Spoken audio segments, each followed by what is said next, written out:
বাতাস বইছে, গাছের পাতাগুলো কাঁপছে। সামনে পুরনো এক ভুতুরে বাংলো। রবি ও টিনা ভাঙা গেটের সামনে দাঁড়িয়ে। ভাই, এই জায়গাটা খুব ভয়ানক লাগছে। তাই তো আমরা এখানে এসেছি, ভেতরে কি আছে দেখব বলে। অন্ধকারের মধ্যে থেকে কাকা ধীরে ধীরে বেরিয়ে আসে। তোমরা এখানে কেন এসেছো? আমরা শুধু দেখতে এসেছি। এই জায়গা সাধারণ নয়, একবার ঢুকলে ফিরে যাওয়া কঠিন।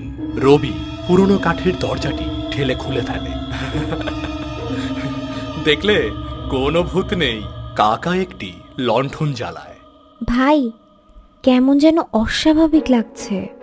এই বাড়ির আসল গল্প অনেক পুরনো। কি হয়েছিল? যদি সত্যিই জানতে চাও তবে সামনে এগুতে হবে।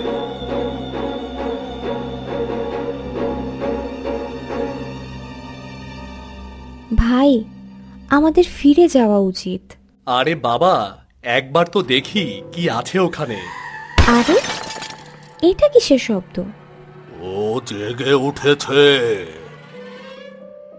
ভাই, সামনে কেউ আছে মনে হয়। কাকা, এ কি? সব সময় সত্যি দেখতে নেই, বুঝলে? হঠাৎ সেই ছায়া তাদের দিকে ধেয়ে আসে। রবি ও টিনা পেছন ফিরে দৌড়াতে থাকে। আমরা এখানে আটকে গেছি মনে হয়। কাকা তার পকেট থেকে ছোট একটি চাবি বের করে। এই দরজাটা খোলো, তাড়াতাড়ি খোলো। রবি ও টিনা কাকার পেছনে পেছনে অন্ধকার ঘরে প্রবেশ করে। এই ঘরটা কি এখনো ব্যবহার হয় কাকা? না, অনেক বছর আগে এটাকে বন্ধ করে দেওয়া হয়েছিল। কেন? কাকা একটি বড় ছবির দিকে আঙুল তুলে দেখায়। ছবিটিতে একটি ছোট্ট মেয়ে, নাম তার মায়া। এই মেয়েটাকে? মায়া এই বাংলোর সবচেয়ে শক্তিশালী আত্মা। আমাকে মুক্তি দাও, আমাকে মুক্তি দাও। তোমাকে মুক্তি দিতে হলে আমাদের কি করতে হবে বলো? কাকা একটি পুরনো ডায়েরি বের করে পাতা উল্টে দেখায়। এই ডায়েরিতে লেখা আছে, যদি কেউ সত্যিকারের ইচ্ছা নিয়ে মায়াকে মুক্তি দিতে চায় তবে একটি বিশেষ পদ্ধতি অনুসরণ করতে হবে।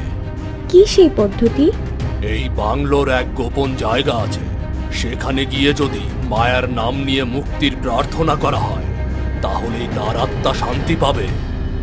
এরপর কাকা রবি ও টিনাকে একটি জঙ্গলে ঢাকা পথ ধরে বাংলোর পেছনে নিয়ে যায়। এই রাস্তা খুব অদ্ভুত লাগছে। ভয় পেলে চলবে না, এগিয়ে চলো। অবশেষে তারা একটি পুরনো লতাপাতা মোড়ানো কূপের সামনে এসে দাঁড়ায়। এটি কোনো সাধারণ কূপ নয়, বুঝলে? হঠাৎই বাতাসে মায়ার কণ্ঠস্বর ভেসে আসে। তোমরা কি সত্যিই আমাকে মুক্তি দিতে পারবে? কাকা রবির হাতে একটি ছোট্ট প্রদীপ তুলে দেয়। এই আলো যদি কূপের সামনে রেখে মায়ার নাম ধরে ডাকা হয় তবে সত্যের পথ খুলে যাবে। রবি গভীর শ্বাস নিয়ে প্রদীপটি জ্বালায়। মায়া, আমরা তোমাকে মুক্তি দিতে এসেছি।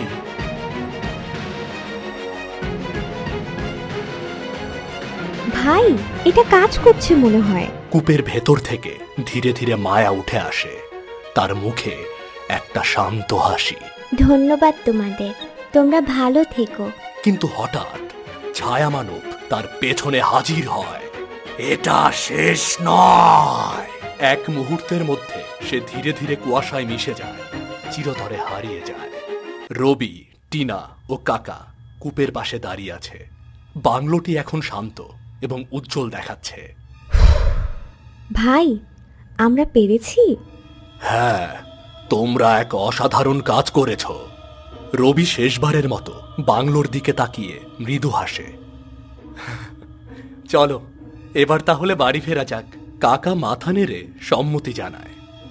রবি হাসে এবং শেষবারের মতো বাংলার দিকে ফিরে তাকায়। এরপর সে ধীরে ধীরে গেটের বাইরে পা রাখে।